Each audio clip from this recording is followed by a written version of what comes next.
ஒரு 4 சோம்பேறிங்க இருந்தாங்களாம்.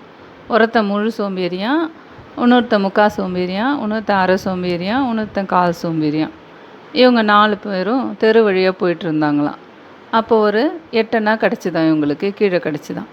அதை பார்த்துட்டு முழு முழு சோம்பேறி சொன்னானா, முக்கா சோம்பேறியே நீ எடு சொன்னானா. முக்கா சோம்பேறி சொன்னான்னா, அரை சோம்பேறி எடு சொன்னானா. அரை சோம்பேறி கால் சோம்பேறி எடு சொன்னானா. யாருமே அதை யார் குனிஞ்சு எடுக்கிறது சொல்லிவிட்டு எல்லோரும் சோம்பேறித்தனத்தினால அப்படியே போயிட்டாங்களாம். எதிர்க்க ஒருத்தன் வந்தானா, அவன் வாழைப்பழம் விற்றுட்டு வந்தானா. 8 அணாவுக்கு 4 வாழைப்பழம்னு சொன்னானா. அடடா, அதை எடுத்திருந்தா ஆளுக்கு ஒரு வாழைப்பழம் சாப்பிட்ருக்கலாமேன்னு நினச்சாங்களாம். ஆனால் யார் அதை திரும்பி போய் எடுக்கிறது, அதனால் வேண்டாம் சொல்லிவிட்டு அப்படி போனாங்களாம். போயிட்டு ஒரு கோவில்கிட்ட போய் உட்காந்தாங்களாம். அங்கே இருந்த அர்ச்சகர் ஏன் இவ்வளோ சோர்வாக இருக்கிறீங்க, எங்கேருந்து நீங்களாம் வரீங்க அப்படி சொல்லி கேட்டாராம். உடனே அவங்க சொன்னாங்களாம், சாமி 2 நாளாக சாப்பிடல, அதான் சோர்வாக இருக்கும் அப்படி சொன்னாங்களாம். சரி அர்ச்சகர் ஒரு நிமிஷம் இருங்க சொல்லிவிட்டு போயிட்டு அடுப்பு, விறகு, தண்ணி, காய்கறிகள், அரிசி, பருப்பு எல்லாமே வாங்கி கொடுத்து இதெல்லாம் சமைச்சு நல்லா சாப்பிடுங்க அப்படி சொல்லிவிட்டு அவர் போயிட்டாராம். உடனே சரி சமைச்சு சாப்பிட்றதுக்கு இவங்களுக்கு ஆசையாக தான் இருந்ததான். சரி சமைக்கலாம் சொல்லிவிட்டு பார்க்கும்போது வத்திப்பெட்டி இல்லையாம்.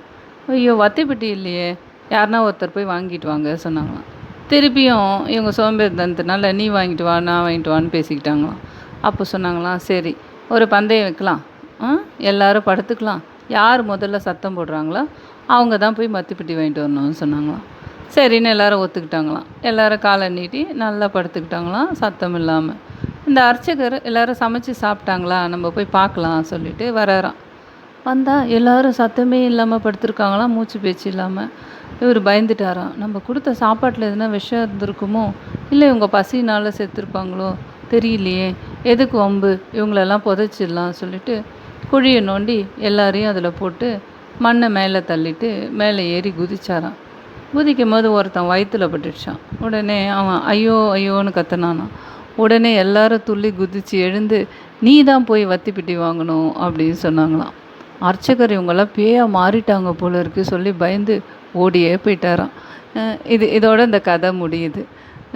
இந்த கதையை கேட்டால் ரொம்ப காமெடியாக இருந்துச்சு, அதான் ஷேர் பண்ணலாம் சொல்லிவிட்டு ஷேர் பண்ணுறேன். Thanks friends.